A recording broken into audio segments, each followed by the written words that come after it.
Hey everyone, it's Bradley Berger. Just wanted to add this before I posted the video. Couple things. Number one, I know this is not on July 4th. I'm sorry. I got caught up with life and this ended up taking me a lot longer than I thought it would. Second, Simulation Sunday will be coming out next Sunday. I got caught up with life, wasn't able to finish it in time. Third, this video is pretty raw and unedited and is mostly for elections nerds and people like that, as well as people who just want to hear my personal opinions. It is very long because it's a lot of talking, so please check the timestamps on the video if you want to skip straight to like the important bits. Alright, have fun watching the video. Hello everybody and welcome back to Burger Elections. It's your host, Bradley Berger, and today for July 4th, I'm going to be doing a little special. I'm going to be giving some predictions for the upcoming 2026 midterm Senate elections. There are going to be three different predictions here. The first is going to be the prediction using just the latest polling data. And then there will be a prediction using polling aggregate data done by places like Race to the White House or Inside Elections. And the last one will be a prediction using a combination of data and my own personal opinions.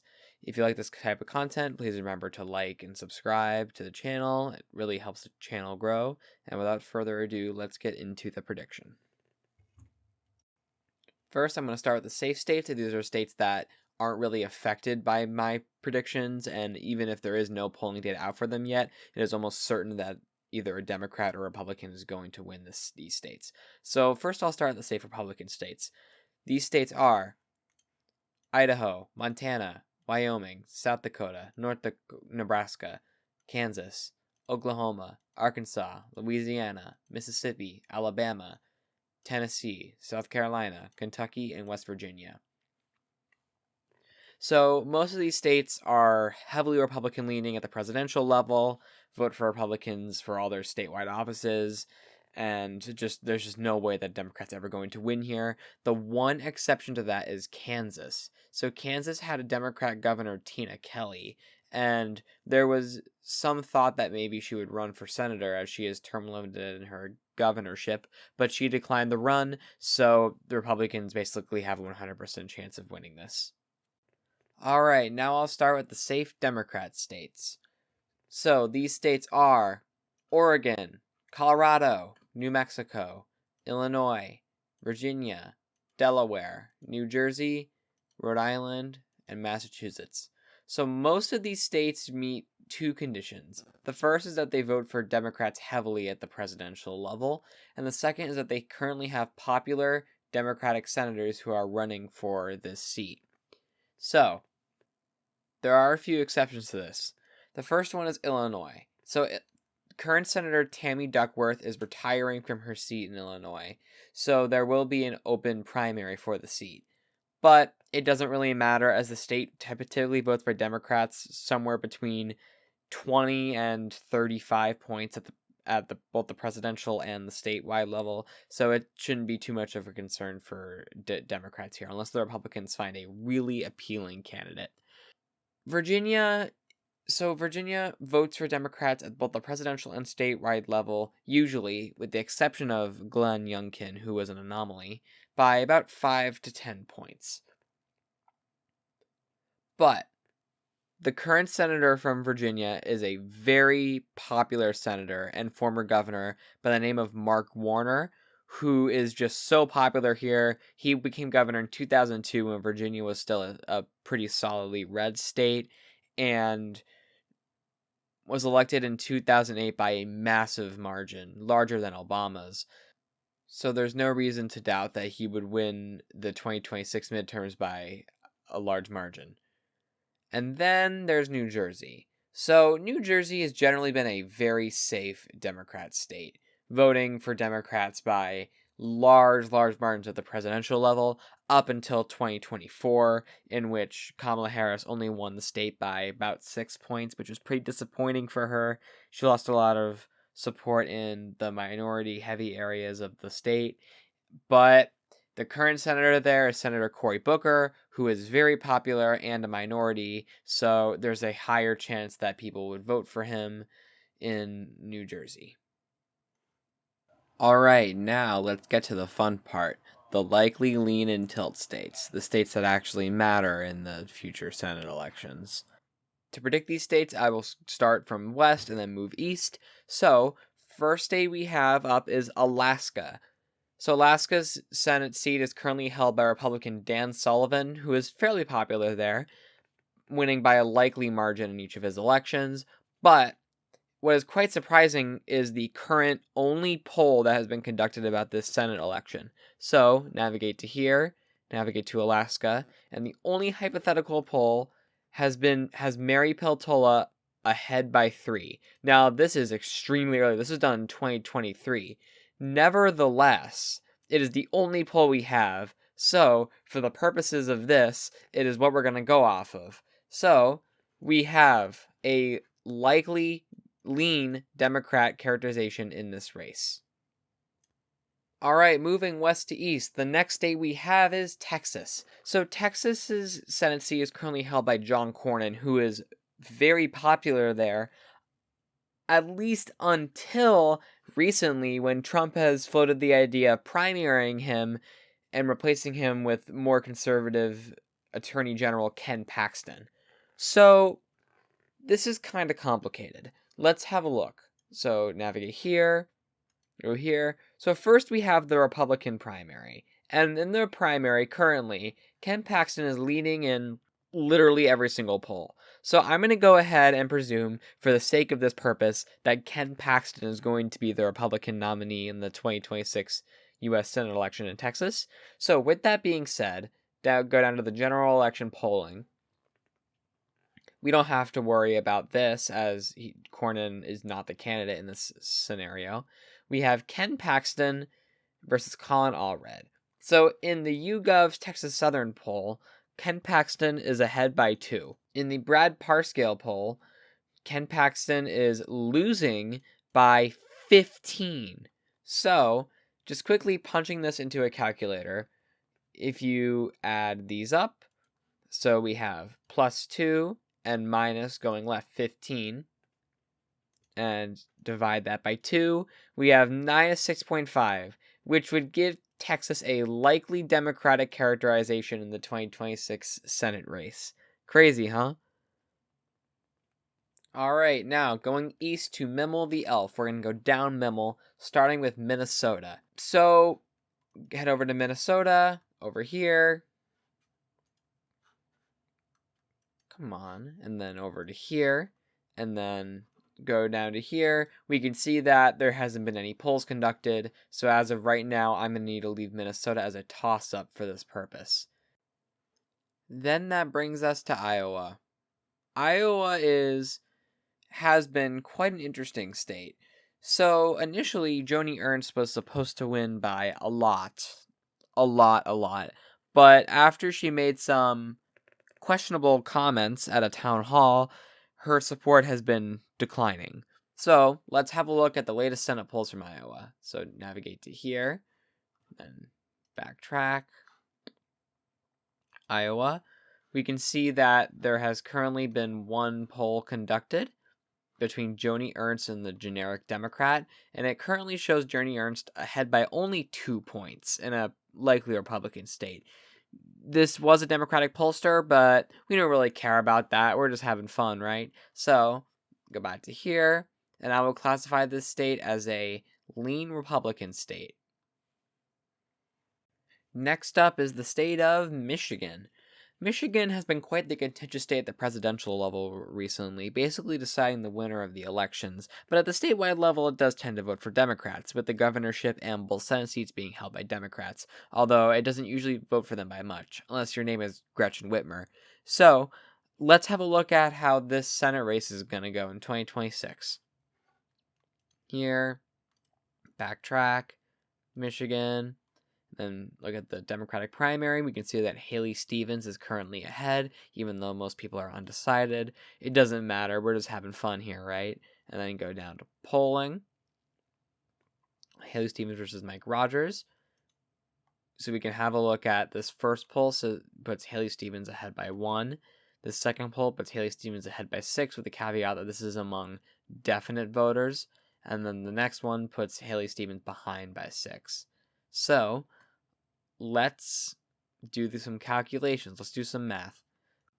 So if we have her leading by 1, her leading by 6, and then her losing by 6, because that's -1, divide that by 3. That means that she will end up winning this race by 0.3 percentage points, which characterizes this as a lean tilt Democrat state.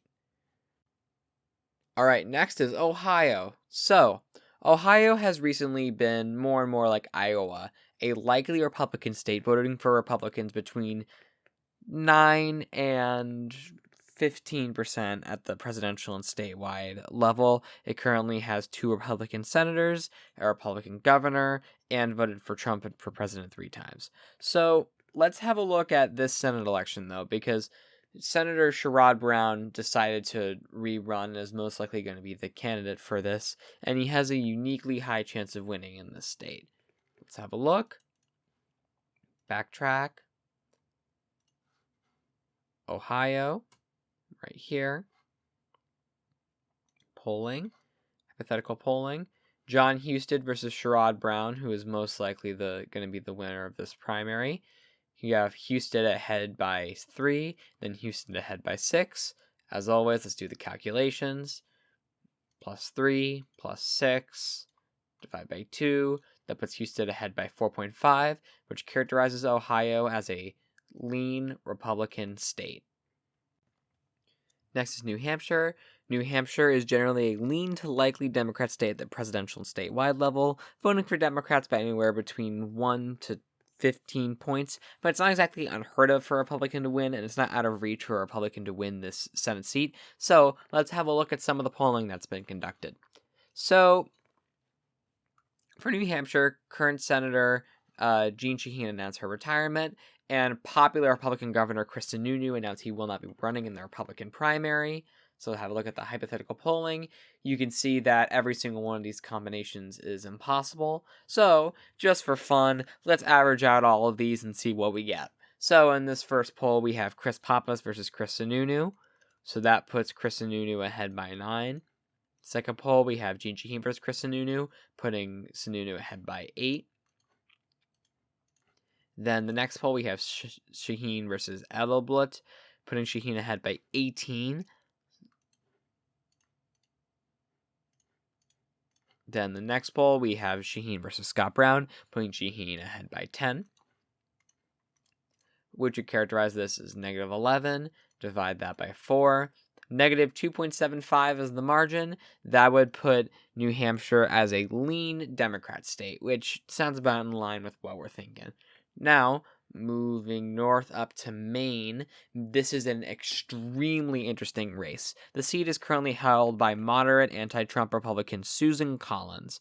Collins is very popular in the state of Maine, winning almost impossibly against all odds the 2020 U.S. Senate election against Sarah Gideon in ranked choice voting. Although the ranked choice voting didn't even have to be used, as Collins won the majority of votes. She is uniquely popular in this state.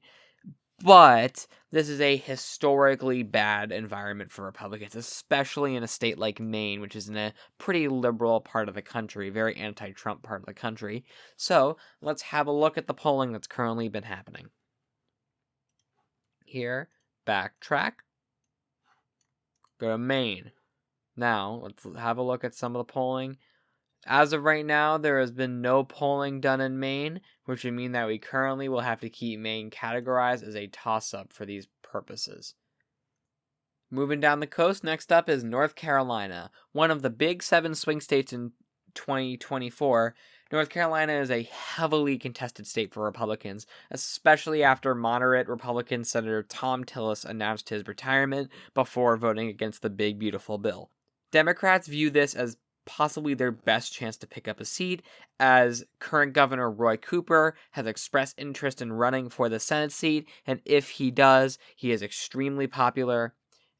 Former Governor Roy Cooper. He was extremely popular and would have a very high chance of winning this. So let's have a look at some of the polling.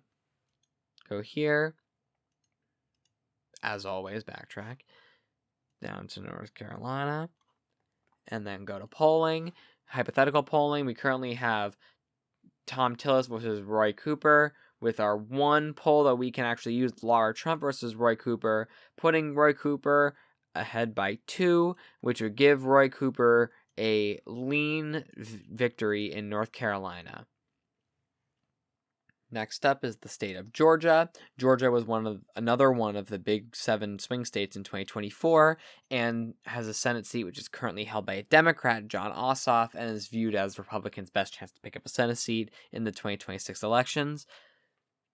Ossoff is pretty popular there, but he won by a very small margin, actually losing the first round to a plurality to David Perdue in 2020, but won in the runoff. So let's have a look at some of the polling data for this contentious seat. Navigating here, then have a look at some Republican primary polling. We currently have, so this is a little bit strange. They have 2 candidates because one removed Marjorie Taylor Greene, one was done with Marjorie Taylor Greene. For this sake, I will not include Marjorie Taylor Greene as there is very, very little chance she's running for the seat. So let's presume that Mike Collins is the nominee. Go down to hypothetical polling. John Ossoff versus Mike Collins. We have Ossoff winning by 3, Ossoff winning by 5, and then Ossoff winning by 10. So calculator, -3, -5, -10. Divide that by 3. We have 6 points in Ossoff's favor, which would give Ossoff a likely characterization in this race, granting Democrats a much better than expected 49 seats in the Senate. Finally, it's Florida time.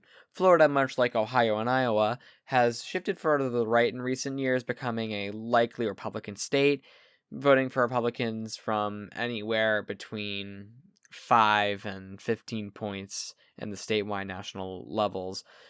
Actually voting for Ron DeSantis by a gigantic margin, much larger than that. It voted for Trump in 2024 by about 14 points, and this is about the expected margin for Republicans. So let's have a look at some of the polling data for this Florida Senate election.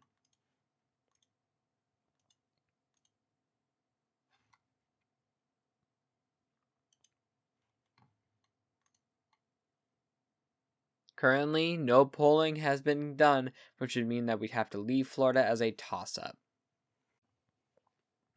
So, here's the map.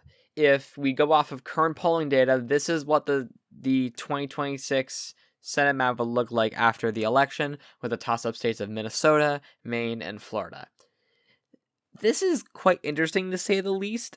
Seeing Texas with a likely characterization to the left of Alaska and North Carolina and New Hampshire and Michigan is not something you'd really expect to see, but this is what happens when you deal with polls that were conducted in some cases 2 years out. In this case, no, 3 years out in Alaska's case. In this case, a year and a half out. This is not very accurate, and I do not think this is what the elections are going to look like at all. So let's do a bit more of an accurate prediction. In this prediction, I will be basing it off of aggregate polling from sources inside the elections, Race to the White House, Sabato's Crystal Ball, and the Cook Political Report. So let's have a look at each of these states going west to east again, starting with Alaska. Check a little bit. Go to Alaska. We can see that solid R, solid R, solid R. Race to the White House has it as tilt R, but that's only if Mary Peltola were to run. So I think it's safe to say that this state is most likely going to vote for a Republican. However, with this little possibility of Mary Peltola, I don't think it's fair to put it as safe red. So I'm going to characterize it as likely red. Then there's Texas. Let's have a look at this. So Texas is currently was characterized as a likely Democrat state, just going off of polling. But if you look at these aggregate polls, solid R, likely R for Socrates Cristobal, and tilt R, that is quite a stretch, but from Race to the White House. So I, again, am gonna make a soft average here and describe Texas as a likely red state, as Colin Allred put up a pretty good fight in the 2024 Senate election, and I think there is definitely a chance, especially if Ken Paxton is the nominee, that Con Allred could be our next senator from Texas. Then there's Minnesota. So having a look at aggregate polling, it is expected that Minnesota will end up voting for Democrats in the end, with this being characterized lean D, lean D, lean D. Inside election characterized as a battleground, but inside elections only has two categories. It's either safe or battleground, so that's not really accurate. Just looking at these other ones, they all characterize as a lean state. I think that's a pretty fair call to make, so I'm going to characterize Minnesota as a lean state in the 2026 U.S. Senate elections. Now for Iowa, let's have a look. Go to Iowa, navigate to it. We'll see that Iowa is seen as generally a lean to likely state. Inside elections ranks it as solid. Again, though, there's only two categories, solid or battleground, so not super accurate. Looking at these other ones, likely, lean, that sounds about more what I'd expect. Race to the White House does tend to give Democrats a bit more of an advantage than these other sources do, so I think it is fair to characterize Iowa as a likely Republican state. Moving on to Michigan, taking a look at the aggregate polling here. It is pretty close, so again, battleground and solid only, although this one's a bit more valid. Cook Political Report and Sabato's Crystal Ball, which are generally pretty accurate, describe it as a toss-up, and Race to the White House currently has it described as a tilt Democrat. Now, I am going to use the little opinion power here and say that although it is a toss-up currently, 2026 is most likely going to be a favorable national environment for Democrats, as Trump is historically unpopular. And on top of that, it is going to be an electorate which is more educated and white, which is generally more favorable to the Democrats. So I'm going to say that Democrats will end up winning Michigan by a tilt D margin, not by very much though. So, and this is still a race that Republicans could very, very well win. Next up is New Hampshire, bit more Democrat leaning than Michigan, but taking a look at the aggregate polling, if I can click on it. So here, inside elections, again, only battleground or solid. So look at Cook, Sabato's, and Race to the White House.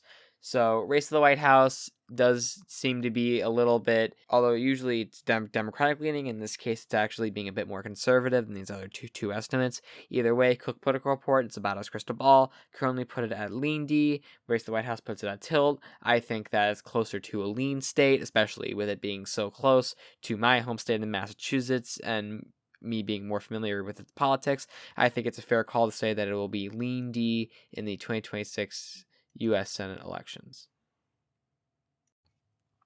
All right, it is Maine time. Maine may be the most contested state in the 2026 U.S. Senate elections because Democrats are desperate for this seat. They need to pick something up, and Maine is their best chance at it. So let's have a look at the aggregate polling in Maine.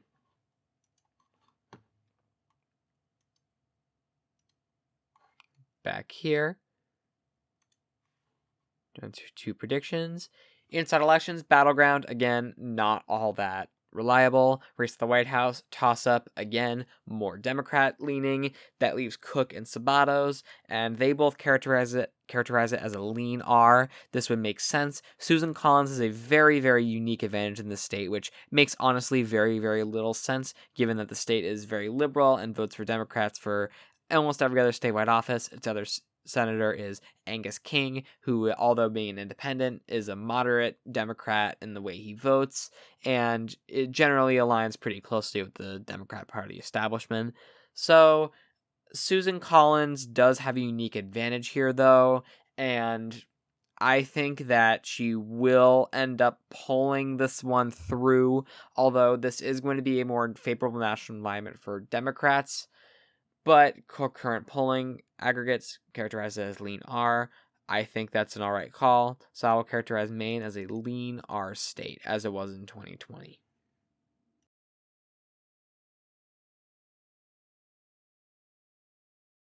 Next is North Carolina.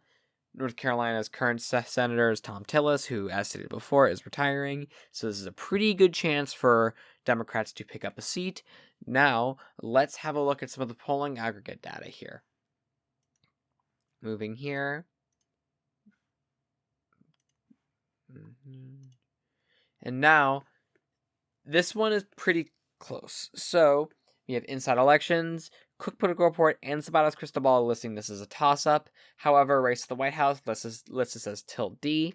It's important to note that Quick Political Report and Race to the White House are more recent predictions, and Race to the White House is ranking as Tilt D does actually make sense given previous events with Tom Tillis retiring and Roy Cooper expressing pretty clear interest in this. So I agree with this, and I think that is a very fair call to say that it is a Tilt D state, and that is also what the predictions say. So I will characterize North Carolina as a Tilt Democrat state in the 2026 U.S. Senate elections. All right, Georgia time. Georgia is a state that Republicans would love to win an election in, as it is probably their best chance of picking up a seat in the 2026 U.S. Senate elections. So let's have a look at the aggregate data here. So if you look at it, Inside Elections has it characterized as a battleground. Quick Political Report and Sabato's Crystal Ball have it characterized as a toss-up. They're generally the most reliable. And Race to the White House, which is more left-leaning, has it characterized as lean D. But because we're going purely off this data, the only lead we have here is a lean D lead, and averaging out a little bit, I would characterize Georgia as a Tilt D state for the U.S. 2026 Senate elections. Finally, Florida, a state that Democrats would love to pick up again, but is most likely not happening. But let's have a look at the aggregate polls anyway and see how they're doing. Here.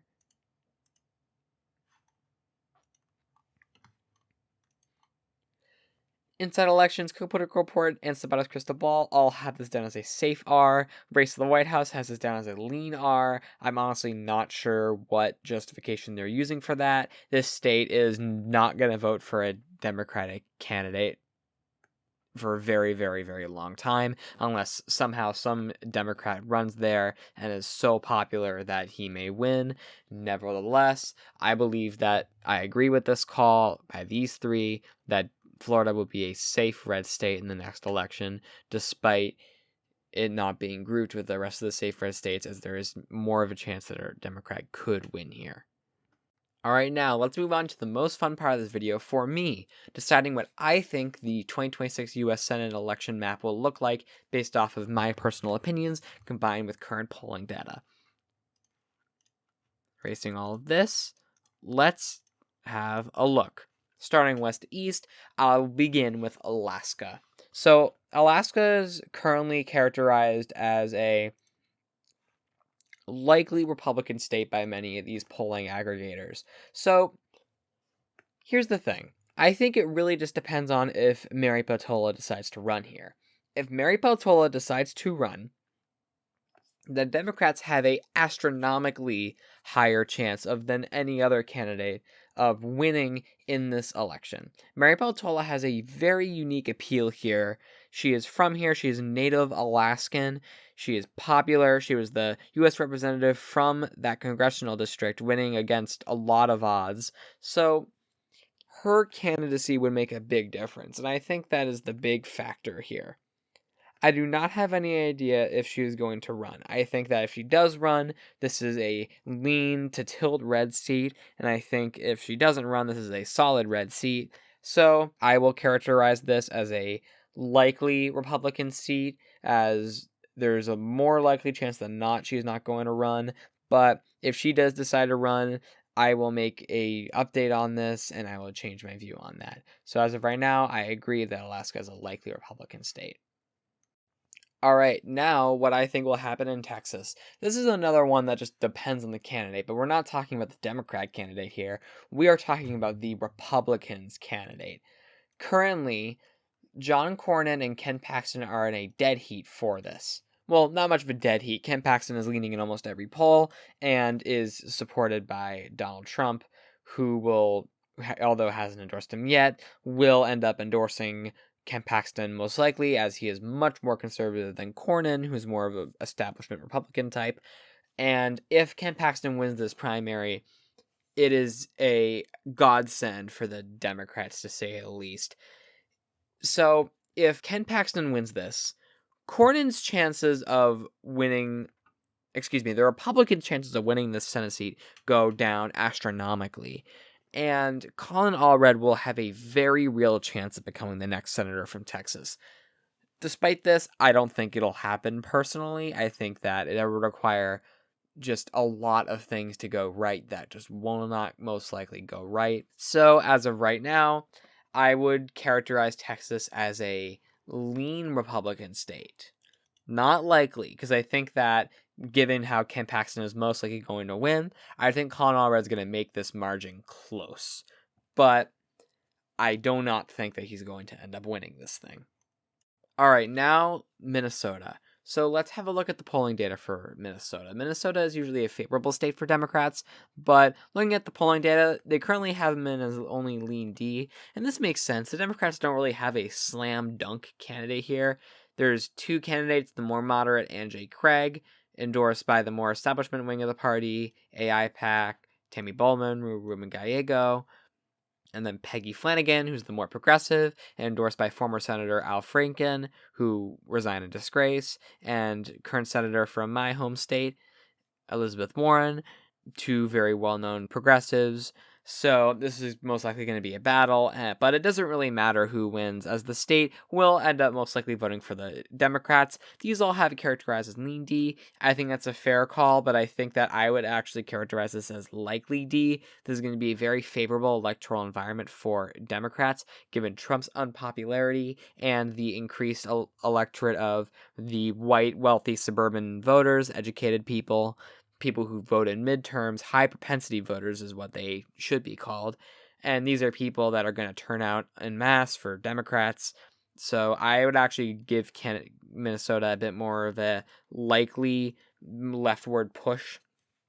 But it really, honestly, could be lean. It's not an unfair call to make at all. Now, Iowa. So I have a very special interest in this case because I've been following candidate Nathan Sage for a while, and I truly believe that he is the way forward for the Democratic Party. Nevertheless, having a look at the data, it appears that Joni Ernst is most likely gonna win here, but I think that specifically Nathan Sage holds a unique position here because he is a working class candidate. He speaks real. He almost speaks like a MAGA guy, but he's not MAGA. He's very, very much not. And I think that he poses a unique chance of winning here against Joni Ernst, especially after Joni Ernst questionable comments, as mentioned before, at a town hall regarding the Trump's big beautiful bill. It just gives Democrats ammo to fire at her. Not a great scene. I think Joni Ernst has a much lower chance than this, and I think given the friendly electoral environment to Democrats, I would characterize Iowa as right now as a lean Republican state. Although this may change in the future, we still need to see how things will develop. Now it's Michigan. So Michigan, according to the polls, is a tilt state for the Democrats. I think Democrats are going to do better here. I think that Trump's presidency has been an absolute disaster for the type of voters that he's supposed to appeal to, which are the working class voters that ultimately win Trump the election in the Rust Belt states of Wisconsin, Michigan, and Pennsylvania. And those people less of them are going to be voting in this election, with more high propensity educated voters who tend to vote more for Democrats. And so I think that this election, I don't think is going to be tilt for Democrats. I think that Democrats will end up getting a lean margin, or even maybe a likely, but most likely a lean margin in this election because of the friendly electoral environment for them. Nevertheless, I think if Republicans find the right candidate, they could put up somewhat of a fight. I think Mike Rogers is a fine candidate, but in my personal opinion, I think this is going to be a lean Democrat state. I don't think Republicans have all that great of a chance of winning. I don't think they have as much of a chance as they think, anyway. Now, Ohio. So, Sherrod Brown is pretty much the only person that can win this seat, and he is most likely the one who's going to win this primary. Current predictions have it down as a likely Republican state. Like Michigan, I don't think that's true. I think Democrats have a much better chance here. if they play their cards right. I think they need to fully go all in on Sherrod Brown and not leave him out at all. Sherrod Brown is a very populist, very pro-worker candidate in the same vein as Bernie Sanders even, and he is very, very progressive on the issues of workers' rights and labor unions, appealing to many of the blue-collar voters in this area. So I think that Sherrod Brown has a unique chance of winning, and I think given that and the friendly electoral environment for Democrats, I think that the state will end up as actually a lean Republican state, not a likely Republican state. Despite all my good talk about Sherrod Brown, I don't think he's winning this. Again, this is a bit too much of a margin to overcome for Democrats, though I don't think it's absolutely impossible that he wins here. New Hampshire. So I have a bit of a special connection to New Hampshire because it's so close and its politics are very similar to where I'm from, Massachusetts, though significantly more moderate and more like libertarian. So New Hampshire, first of all, I don't think that a Republican's going to win in New Hampshire. I don't think it's happening. I think Democrats will do okay. I think they'll most likely get the lean margin that they're talking about here.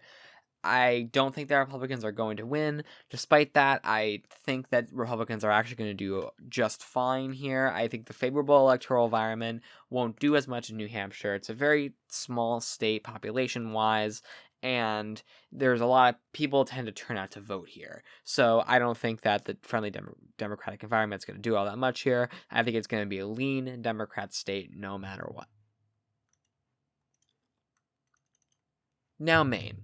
Now, I would love to make a definite call on Maine, but I'm honestly just as clueless as everyone else.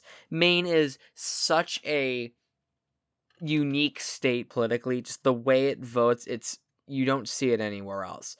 The fact that Susan Collins is still even a senator here is mind-boggling to me, especially growing up so close to the state and seeing the politics of the state. Yeah, it is more moderate than Massachusetts, but still votes for Democrats by a pretty large margin, definitely larger than New Hampshire's, where Clinton almost lost. She won by a tilt margin here. So, I think that although Democrats are going to put up a good fight, I think that the Democrats have lost all of their good candidates in Maine, all of their well-known candidates. And I think Susan Collins has such an incumbent, she has a very big brand, and has been pretty fervently anti-Trump, and has not been willing to vote for many of his legislation. So I think that Collins has a unique appeal here. I think what will end up happening is it will end up going to ranked choice voting, and that Collins will end up winning by a tilt margin in Maine. I think this is going to be a tilt race, not a lean. I don't think that Collins is going to get that much of a margin. This is going to be a nail biter, very fun to watch on election night in 2026. All right, our final two ones, North Carolina and Georgia. And Florida, excuse me. So, North Carolina, I think Democrats have a very unique appeal here. I think that the favorable electoral environment is going to help them immensely. And I think especially if Roy Cooper decides to run, I mean, we're looking at this polling, and it's currently in favor of the Democrats. And if this was all before everything went down with the big beautiful bill and Tom Tillis retiring, I think Democrats have a very, very good chance, and I think this friendly electoral environment is going to help them immensely. I don't think this is going to be a tilt. I think this is going to be a lean in favor of the Democrats in North Carolina. That is just my personal opinion, though. That could very well change as new developments unfold. Next is Georgia. So just having a look at the polling data from Georgia. This is another state where Democrats have a higher chance of winning, especially after Brian Kemp decided not to run. Ossoff has been winning most polls, and I think in the end he is going to win. I think that this is going to end up being, like Race the White House says, a lean D state. I think that the favorable electoral environment, Democrats are actually getting more support anyway in the Atlanta suburbs, and this is just going to heighten that. I think there's actually a chance here that Ossoff wins in the first round and wins the majority of the vote the first time. I don't think that's going to happen. I think there's a decent chance of that happening, though. So I personally would characterize Georgia as a lean D state.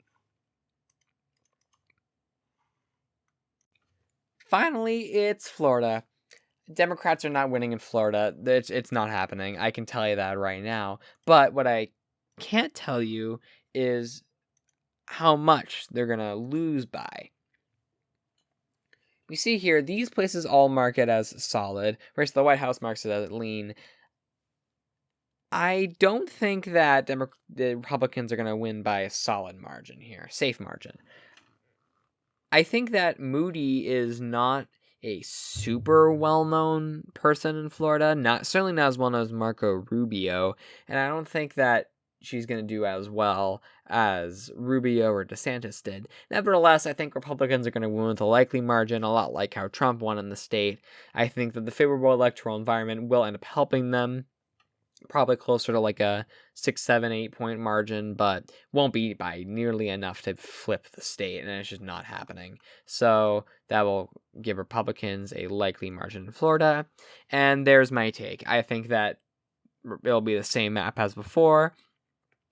I think that a lot of the states that were previously tilts would end up voting for Democrats by more, and I have a bit of a leftward skew in mine. I think that Democrats are going to do better than predicted, just like in 2022, given the friendly environment.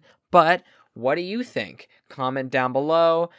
Please drop a like and subscribe as well for more content like this. I know this one was a little bit of an earful, but I really enjoy making content like this, and you subscribing to my channel helps you show your support for me making my content.